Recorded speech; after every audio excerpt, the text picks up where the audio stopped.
Assalamualaikum warahmatullahi wabarakatuh. Selamat pagi, Dr. Rita Rosmala Dewi, MSI PhD. Perkenalkan, saya Dr. Salwa Adilaning Tias dengan NPM 2529207003. Pada hari ini, saya akan membawakan presentasi yang membahas mengenai perkembangan artificial intelligence dalam diagnosis penyakit. Pada hari ini, fokus saya bukan hanya tentang akurasi algoritma, tetapi pada pergeseran dari deep learning yang sangat spesifik menuju AI multimodal, serta bagaimana teknologi tersebut harus divalidasi agar aman, bermanfaat, dan dapat dipertanggungjawabkan dalam praktik klinis. Outline dari presentasi saya, yang pertama ada konsep dan mekanisme kerja dari AI diagnostik, yang kedua perkembangan penelitian dan aplikasi klinis utama, dan yang ketiga evaluasi kritis, tantangan translasi, serta aspek etika dan tata kelola. Oke, selanjutnya latar belakang dan definisi. Jadi, diagnosis secara modern menghadapi 3 masalah utama. Yang pertama, data pasien itu semakin kompleks dan multimodal. Yang kedua, interpretasi manusia tetap dipengaruhi oleh variasi pengalaman dan beban kerja. Kemudian yang ketiga, terdapat kesenjangan antara performa algoritma di dataset dan manfaat nyata di klinik. Scoping Review tahun 2024 menemukan 86 uji acak AI, ditemukan 81% yang melaporkan endpoint primer positif, tetapi banyak studi yang masih menggunakan single center. Seperti yang kita ketahui, artificial intelligence itu ibaratkan sebuah payung besar di mana di dalamnya terdapat machine learning yang mempelajari pola, deep learning yang menggunakan jaringan saraf berlapis, dan perkembangan terbaru itu ditemukan foundation model serta AI multimodal. Dalam diagnosis sendiri, output AI umumnya berupa probabilitas, klasifikasi, lokasi lesi, grading, triase, atau rekomendasi pemeriksaan lanjutan, bukan benar-benar kebenaran yang absolut. Kemudian prinsip teknologi. Pengembangan AI diagnostik ini harus dimulai dari pertanyaan klinis yang jelas, populasi sasaran yang jelas, dan intended use yang paten. Data diberikan label dengan reference standar yang valid, diproses dan dibagi pada tingkat pasien, lalu digunakan untuk training. Setelah itu diperlukan validasi internal, validasi eksternal, dan implementasi yang harus dimonitor secara ketat. 4 prinsip penting yaitu mencegah data leakage, memastikan kualitas label, menguji generalisasi pada rumah sakit baru, serta menilai kalibrasi dan ketidakpastian. Akurasi yang tinggi tanpa disertai dengan validasi eksternal itu akan tetap berisiko menyesatkan.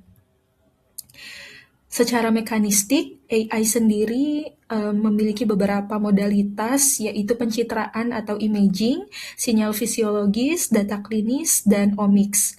Setiap modalitas diproses oleh encoder yang sesuai, misalnya convolutional neural network, vision transformer, model temporer, and language encoder. Representasi kemudian digabungkan melalui feature fusion atau attention, kemudian modelnya itu menghasilkan probabilitas, klasifikasi, heatmap, atau rekomendasi. Namun, model tidak bisa memahami penyakit seperti manusia. Ia mengestimasi pola yang dipelajari dari data, jadi keputusan akhir itu tetap memerlukan human in the loop. Jadi tetap harus divalidasi kembali oleh tenaga kesehatan, dalam hal ini adalah seorang dokter. Kemudian terkait dengan perkembangan riset dalam 5 tahun terakhir ini, perkembangannya itu berlangsung sangat cepat. Pada tahun 2021 menunjukkan masuknya AI ke uji klinis yang nyata melalui AI ECG dan Human AI Pathology. 2022 menekankan evaluasi klinis dan integrasi multimodal. Kemudian 2023 muncul yang namanya foundation model seperti RedFound. Kemudian 2024 berkembang menjadi generative AI seperti PathChat, serta pemetaan puluhan uji acak. Kemudian tahun 2025 sampai 2026 fokus bergerak pada hasil skala yang besar seperti reporting guideline, fairness, monitoring pasca pasar, dan regulasi sepanjang siklus hidup. Aplikasi klinis dari AI diagnostik ini ditemukan berupa Masai Trial pada program screening mamografi di Swedia. Jadi 105.000 perempuan itu dianalisis dan dibandingkan antara pembacaan yang didukung AI dengan standar double reading. Nah, AI di sini digunakan untuk triase risiko dan menandai temuan-temuan yang mencurigakan. Hasilnya, detection rate kanker itu meningkat dari 5 menjadi 6,4 per 1000 pemeriksaan, yang mana hal ini setara dengan 29%. Beban pembacaan turun 44,2% dan false positif itu tidak meningkat secara bermakna. Ini menunjukkan bahwa manfaat klinis sekaligus operasional dari AI diagnostik itu nyata. Namun, outcome jangka panjang seperti interval cancer, overdiagnose, mortalitas, dan cost effectiveness itu tetap perlu dipertimbangkan secara mendalam. Kemudian ada contoh lainnya seperti Human AI Synergy.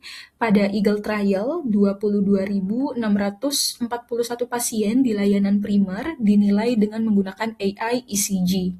Diagnosis baru dari low ejection fraction itu meningkat dari 1,6 menjadi 2,1% dengan OR-nya itu 1,32.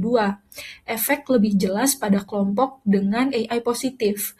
Pada patologi prostat, 14 patolog menilai 160 biopsi tanpa dan dengan AI.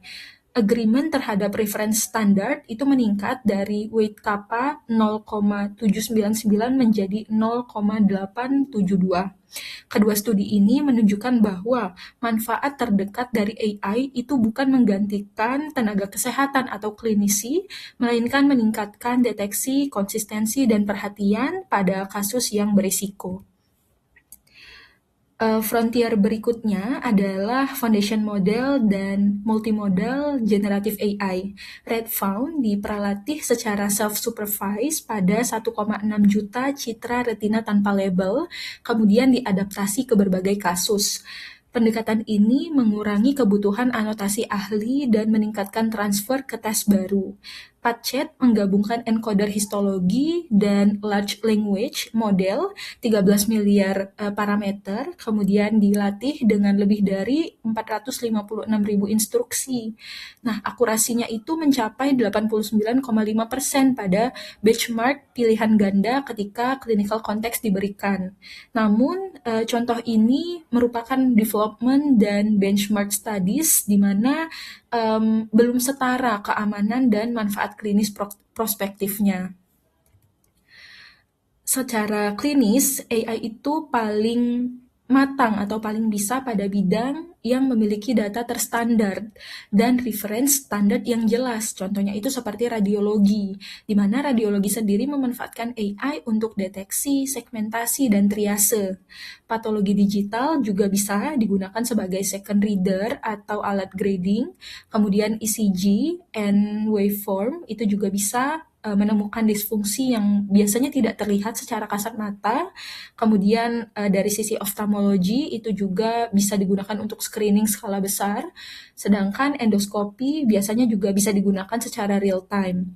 Nah, integrasi antara laboratorium dan omics ini harus terus dikembangkan karena potensinya itu sangat besar untuk klasifikasi molekuler dan precision medicine. Keunggulan AI sendiri itu meliputi konsistensi, kemampuan mengenali pola nonlinier, kecepatan, kuantifikasi objektif, dan skalabilitas. Namun, AI sendiri tentunya memiliki risiko yang sama besarnya. Jadi performa dari AI itu dapat turun ketika scanner, protokol, prevalensi, atau populasinya itu berubah.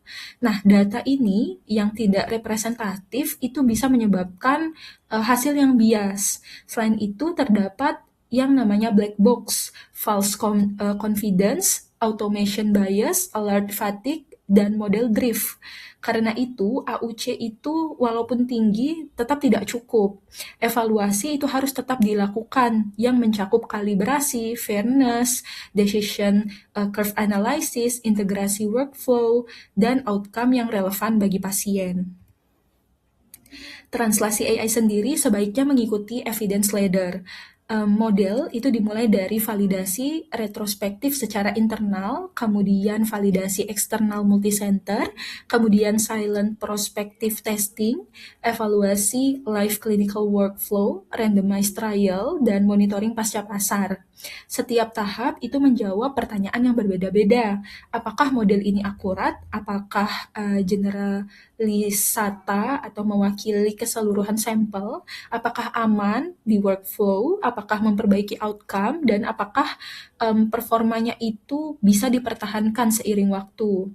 Nah, peluang masa depan itu meliputi foundation model multimodal, federate learning, adaptasi lokal, uncertainty aware AI, dan continual learning yang dikendalikan.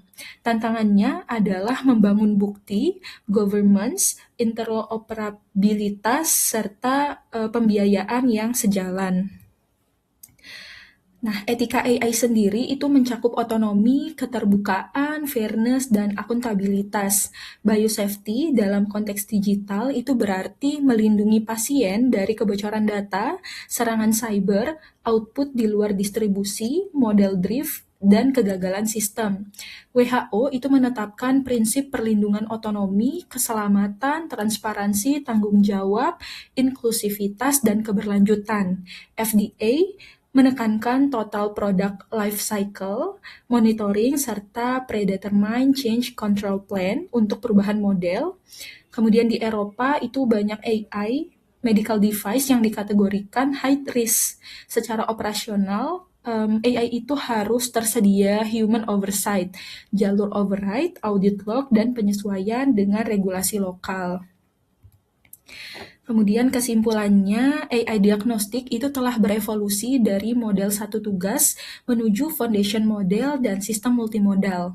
Bukti klinis terbaik saat ini mendukung kolaborasi manusia dengan AI itu pada tugas yang jelas, bukan sebagai pengganti otonom. Translasi yang bertanggung jawab memerlukan validitas secara internal, eksternal, kalibrasi, fairness, integrasi workflow, outcome, pasien, dan monitoring keberlanjutan. Dengan demikian, AI harus diperlakukan sebagai medical device sosioteknis.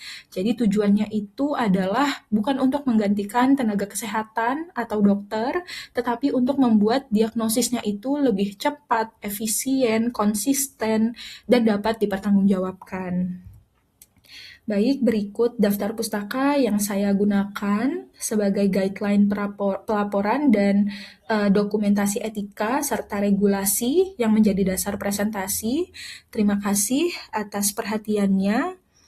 Wassalamualaikum warahmatullahi wabarakatuh.